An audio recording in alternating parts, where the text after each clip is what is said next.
প্রিয় দর্শক, স্বাগত জানাচ্ছি আজকের পর্বে। আজকে আমরা আলোচনা করব সদ্য সমাপ্ত হওয়া ইংল্যান্ড এবং ইন্ডিয়ার মধ্যকার হেডিংলি টেস্ট নিয়ে।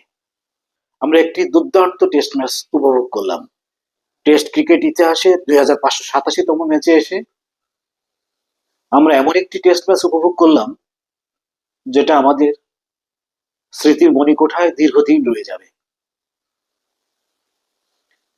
এই টেস্ট ম্যাচে কাগজে কলমে হয়তো ইংল্যান্ডের জয় লেখা থাকবে, ইন্ডিয়ার পরাজয় লেখা থাকবে, কিন্তু যে জিনিসটা লেখা থাকবে না সেটা হচ্ছে ক্রিকেটের জয়।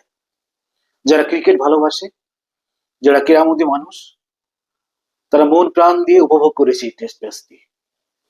চতুর্থ দিন শেষ হওয়ার আগ পর্যন্ত যখন আমাদের সবারই মনে হয়েছে এই টেস্ট ম্যাচটি হয়তো ইন্ডিয়া জিতবে, না হয় ড্র হবে, নাটকীয় ভাবে সেই টেস্ট ম্যাচটি ইংল্যান্ড জিতে গেল।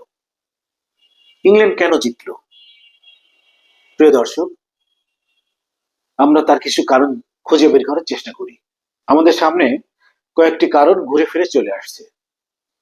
ভারতের প্রথম ইনিংসে শেষ 7টি উইকেট 41 রানের মধ্যে পড়েছে। দ্বিতীয় ইনিংসে শেষ 6টি উইকেট 31 রানের মধ্যে পড়েছে। তাহলে এই ব্যাটিং বিপর্যয় কি ভারতের হারের কারণ,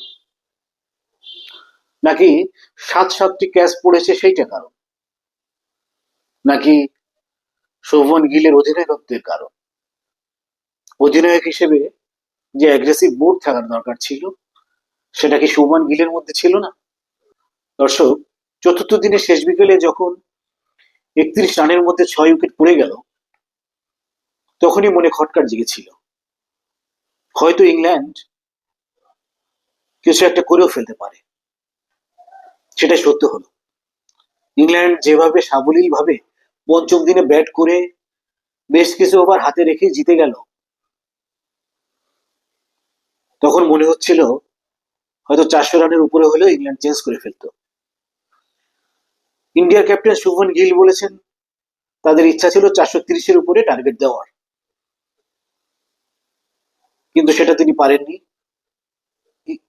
শেষ বিকেলে উইকেটগুলো এভাবে পড়ে না গেলে হয়তো ইন্ডিয়ার এই পরাজয় বরণ করতে হয় না। ইন্ডিয়ার বোলিং নিয়েও বিশ্লেষণ করার আছে। ইন্ডিয়ার বোলিং দেখে মনে হয়েছে জাসপ্রীত বুমরার উপর হয়তো অতি নির্ভরশীল হয়ে পড়েছে। জাসপ্রীত বুমরা একা আর কত করবেন? এই মুহূর্তে বিশ্বের সেরা ফাস্ট বোলার জাসপ্রীত বুমরা, এতে কোনো সন্দেহ নেই।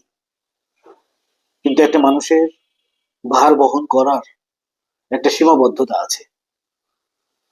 জাসপ্রীত বুমরা ইনজুরি কাটিয়ে যেভাবে আবার স্বমহিমায় ফিরে আসছে, সেইখানে তাকে যোগ্য সাপোর্ট দেওয়ার মতো আরো বোলার থাকতে হবে। আর অবশ্যই ইন্ডিয়ার লোয়ার অর্ডারদের কাছ থেকে ভালো ব্যাটিং প্রত্যাশা ইন্ডিয়া টিমের।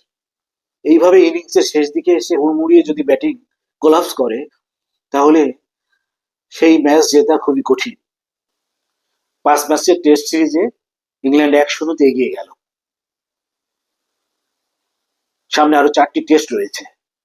শুভমন গিল বলেছেন তার দলে নতুনদেরকে প্রাধান্য দেওয়া হয়েছে, তাদের একটু সময় দরকার। বিরাট কোহলি, রোহিত শর্মাদের অনুপস্থিতিতে যাদের নিয়ে শুভমন গিল এই লড়াই নেমেছেন, তারা কিন্তু তাদের সামর্থ্য জানান দিয়েছেন। একটু ভরসা করতে তাই দোষের কিছু নেই। এই দলটাই একসময় জয়ের রথ ওড়াবে, এটা নিঃসন্দেহে বলে দেওয়া যায়। শুভমন গিল তরুণ অধিনায়ক, তাকে সময় দিতে হবে। তিনি যে দল নিয়ে ইংল্যান্ডের মাটিতে এভাবে বীরের মতো লড়াই করলেন, সেই দলের অনেকেই নতুন। আমরা যারা ক্রিকেট পাগল মানুষ, আমরা যারা ক্রিকেটকে ভালোবাসি, আমাদের মত আসলেই শুভমন গিলকে সময় দেওয়া উচিত। সামনে আরো 4টি টেস্ট রয়েছে। এই 4টি টেস্টে ইন্ডিয়া হয়তো ঘুরে দাঁড়াবে, হয়তো প্রবল বিক্রমে ইন্ডিয়া ইংল্যান্ড লড়াই করবে। সেই সুস্থ চমকপ্রদ লড়াই দেখার অপেক্ষায় আমরা থাকলাম। ধন্যবাদ প্রিয় দর্শক। এই ম্যাচটি সম্পর্কে আপনাদের গুরুত্বপূর্ণ মতামত, পরামর্শ আমাদের ইনবক্সে জানাবেন, আমরা সেটা নিয়ে বিশ্লেষণ করব। ভালো থাকবেন।